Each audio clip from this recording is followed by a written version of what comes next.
Friends, ఎలా ఉన్నారు? బాగున్నారా? ఇవాళ సండే మా ఇంట్లో రొయ్యలు చూసారా ఎంత పెద్ద పెద్దగా ఉన్నాయో. బీటతో అయితే పులుసు పెట్టుకోవచ్చట.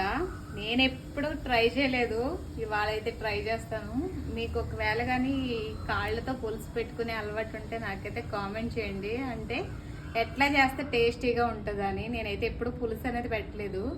రొయ్య చూడండి ఎంత బాగుందో.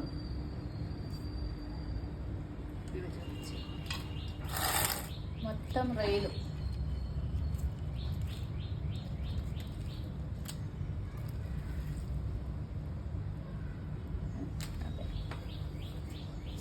ఇవాళైతే మా వారైతే నా మీదైతే ఫుల్ పగవేయించుకున్నారు. లేదనంటే అసలు క్లీనింగ్కి బయట 100-50 వేస్తే వాళ్ళు నీట్గా చేసి పెడతారు కదా.